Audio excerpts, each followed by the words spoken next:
कहा हाँ जी होता है। कहा उसको भगवान को पूछ तो लेना, मैंने तो कभी रज कर रोटी भी नहीं मिली, उसका फायदा क्या भगवान होगा। तो नारद जी कहते हैं भी पूछ लूंगा। जाके नारद जी पूछते हैं कि भाई महाराज जी, हे परमात्मा, मुझे एक रास्ते में भिखारी मिला था और वो कहता है भी मुझे रोटी भी नहीं मिलती, खाना भी नहीं, कभी भरपेट खाया ही नहीं कभी सालों में। भाई वो आपके अस्तित्व को नकारता है। भगवान ने कहा इसकी तो 6 महीने की तो जिंदगी है और 10 रोटी है। अब मैंने देखा भी 10 रोटी में 6 महीने कैसे गुजारेगा वो। कभी पत्ते पुत्ते खा लेगा, कोई किसी का फेंक्या होया फल फूल खा लेगा, ऐसे रोटी तो उसको 10 रोटी मिलेगी। उसने बता दिया अभी तेरी तो 6 महीने की उम्र है और 10 रोटी है। कहना जी मैंने 6 महीने भी जी के क्या करना, मेरी तो 10 रोटी आज लिया थी आती भरी और खा खो के मर मुर जाएंगे, क्या लेना। तो नारद जी उसकी 10 रोटी ले आते हैं। तो उसने रोटी 1 खाई, बड़ा आनंद आया। 2 खाई तो और खुश हो गया। तीसरी रोटी खा के उसका पेट भर गया, लेकिन वो तो जन्म जन्म का भूखा था। चौथी भी उसने ना चाहते हुए भी खाई और कहा भी पता नहीं अब कल तो चुना या नहीं चुना, अब तो 5वीं भी खा ले, जबरदस्ती 5वीं भी खा ले। अब 5 रोटी बच गई उसकी। उसने सोचा भी तू अकेला तो थोड़ी भूखा है, पता नहीं तेरे जैसे और भी कोई हो तो ये 5 रोटी उसको दे दे, मर तो तने वैसे भी जाना।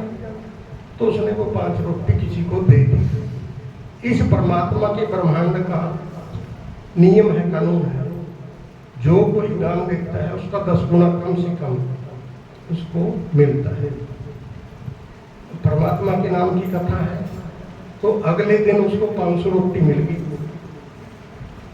तो 5 तो उसने फिर खाई वैसे की वैसी। 5 की 10 गुना 500, 5 तो उसने वैसी की वैसी खाई और 445 दान कर दी। तो अगली बार तो उसको 4450 रोटी मिली।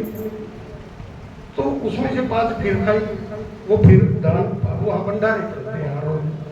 तो 6 महीने तो क्या उस शब्दों से वहाँ तो भंडारे चल रहे बड़े बड़े बड़े। नारद जाके भगवान से पूछता है कि भी हे परमात्मा, आप तो कहते 6 महीने का टाइम है उसका, वो वहाँ तो बड़े जोर जोर से भंडारे चलते हैं। तो परमात्मा बोले कि भाई अब उसने अपनी किस्मत खुद लिखी है, मेरे बस की बात नहीं, उसने दान कर लिया, इतना दान हो गया उसका कि भी मैं थोड़ी ना कुछ कर सकता हूँ उसका। तो जब आपको समय मिला, जैसे छत देख के आया था, मैं तो आज ही सोच के आया था शायद बदलने के लिए, लेकिन आजकल छत वाले कमरे में कोई रहता नहीं। भाई उसकी लेंटर हो जाए, ऐसा हो जाए, सभी जितने भी जो यहाँ पे दर्शनार्थी बैठे हैं कि भाई अपने से कोशिश करो, भाई जैसे गरीब की मदद करना, जैसे महाराज का मंदिर में सेवा करना या भूखे को रोटी देना, जो परमात्मा का आशीर्वाद है, जिससे आशीर्वाद मिले, वो आपकी करेंसी एक्सचेंज है। तो कर लेंगे तो आपका उब तो नहीं गए कोई बात सुनते सुनते, तो वो आपका एक्सचेंज है, आप मतलब अच्छा काम करें, गुरु महाराज के पैरों में मत्था टेक के आशीर्वाद प्राप्त करें और मुझे मेरे सारे काम बन जाएंगे, इतना की नहीं, आप भी कुछ करें। तो सारे दिन बातें और जो बताने की हैं वो तो बहुत हैं, संगतें भी बड़े ध्यान से सुन रही हैं, कोई शब्द या कोई क्या, ठीक है।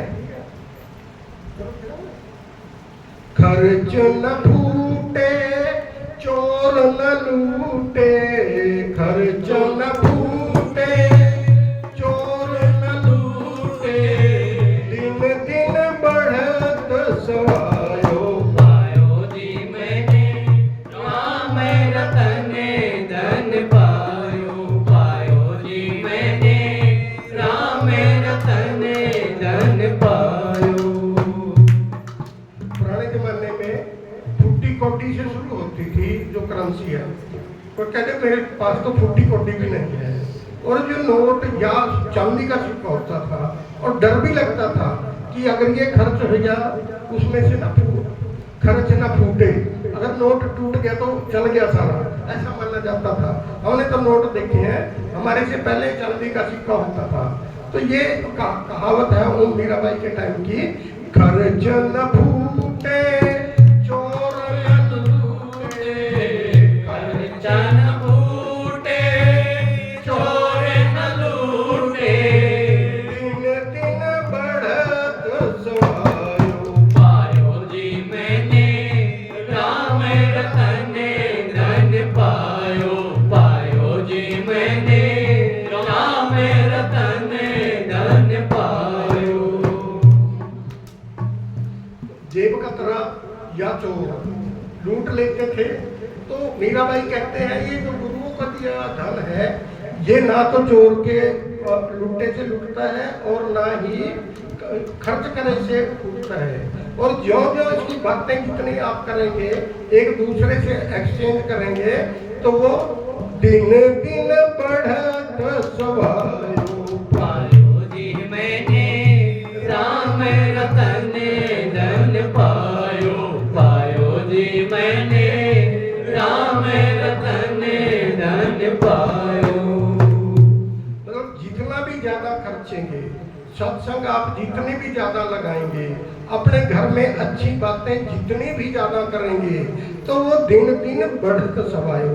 बहुत घरों में होता है कि वो दूसरे की काट करते हैं, बहुत घरों में ऐसा प्रचलन है, वो जिसका नुकसान होया तो उसकी डिस्कशन करते हैं घर में जाके, भाई फलाने का इतना